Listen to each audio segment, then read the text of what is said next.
दर्शकबिन नमस्कार अनि धेरै धेरै स्वागत छ। यति बेला तपाईँ हेर्दै हुनुहुन्छ नेपाल आई टिभी।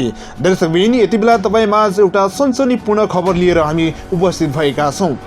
भर्खरै मात्र काठमाडौँको अनामनगर स्थित मदन भण्डारी कलेज नजिकै एकजना देवरले आफ्नै भाउजूलाई फलामको रोड प्रयोग गरी लखेटी एक निर्मम हत्या गरेका छन्। त्यसै भन्नाले त्यहाँ जो मान्छेले अलि हत्या भएको छ नि उनीहरूले लखटै जाँदाखेरि एकजना नाबालक 12 वर्षको केटालाई सूचना प्रवाह गर्यो। दौडिने आउँदाखेरि जुन महिला हुन् महिलाको मेरो पहिचान छैन अनि उहाँ गेटमा पुग्नु भएको थियो। जहाँ म पुग्दा म उहाँ गेटमा पुगिसक्नु भएको थियो। गेटमा गइसकेपछि उहाँ गेट अगाडि उहाँको लड्नु भएको छ। लडेपछि मान्छेको पहिचान जसले हत्या गरेको छ नि उसको पहिचान छ, हामीलाई चिनजान छ। अनि उहाँले 16 mm यत्रो रडले डङ हान्नु पर्यो। आफ्नै भाउजू नाता पर्ने देवरले पहिलेदेखि नै भाउजूलाई मार्छु भन्दै गरेका रहेछन्।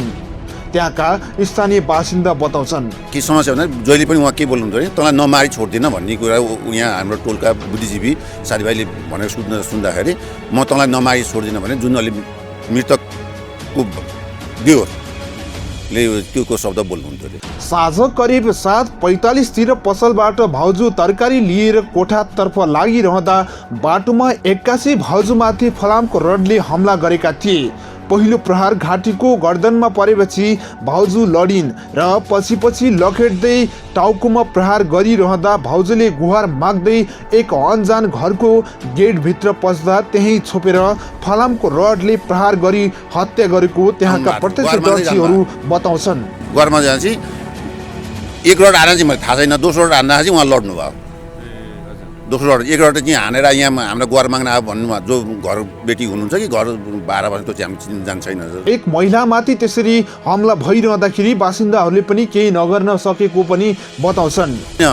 अब त्यतिखेर त म पुगिसकेको थिइनँ, म पुगेर प्रतिकार गर्थ्यौँ होला जनमनको एउटा युवकको नाताले अथवा उसको नाताले हामी गर्थ्यौँ होला होइन। त्यो अवस्था चाहिँ थिएन। हत्यारा देवर अहिले फरार छन् र मृतकको शव पोस्टमार्टमका लागि हस्पिटल पुर्याएको छ। तपाईँले यहाँनिर भएको यो विवाद हत्या प्रत्यक्ष देख्नुभयो? प्रत्यक्ष भन्नाले त्यहाँ जो मान्छेले अलि हत्या भएको छ नि उनीहरूले लखटै जाँदाखेरि एकजना नाबालक 12 वर्षको केटालाई सूचना प्रवाह गर्यो। दौडिने आउँदाखेरि जुन महिला हुन् महिलाको मेरो पहिचान छैन अनि उहाँ गेटमा पुग्नु भएको थियो। जहाँ म पुग्दा उहाँ गेटमा पुगिसक्नु भएको थियो। गेटमा गइसकेपछि उहाँ गेट अगाडि उहाँको लड्नु भएको छ। लडेपछि मान्छेको पहिचान जसले हत्या गरेको छ नि उसको पहिचान छ, हामीलाई चिनजान छ।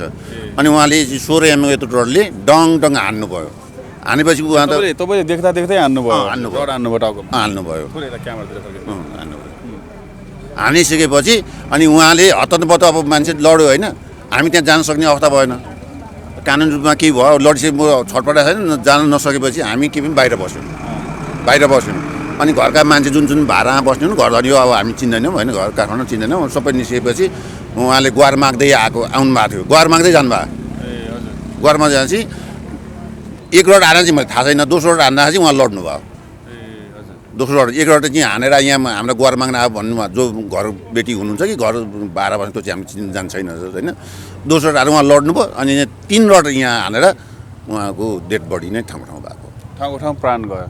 तपाईँहरूले त्यति बेला बचाउ भन्दै गर्दाखेरि अथवा गुहार माग्दै गर्दाखेरि बचाउने अवस्था थिएन? होइन, अब त्यतिखेर त म पुगिसकेको थिइनँ, म पुगेर प्रतिकार गर्थ्यौँ होला जनमनको एउटा युवकको नाताले अथवा उसको नाताले हामी गर्थ्यौँ होला होइन। त्यो अवस्था चाहिँ थिएन। तपाईँले ती हत्या गर्ने व्यक्तिलाई चिन्नुहुन्छ? के नाम हो? नाम चाहिँ त्यति जान्छ छैन। यो उहाँको यही घर यही हो होइन। अलि जानकारी आएको अनुसारले उहाँकै भाउजू लगभग कति वर्षको हुनुहुन्छ? 45-50 को हाराहारीको व्यक्तिले देवरले भाउजूको हत्या गर्नु कारण के रहेछ अलिकति केही बुझ्नु? अहिले चाहिँ सुन्न आएको है, यो तथ्य प्रमाण मसँग छैन। मिडियामा बोल्नुपर्दा प्रमाण बिना बोल्नु हुँदैन। यिनीहरूको पारिवारिक समस्या थियो अरे।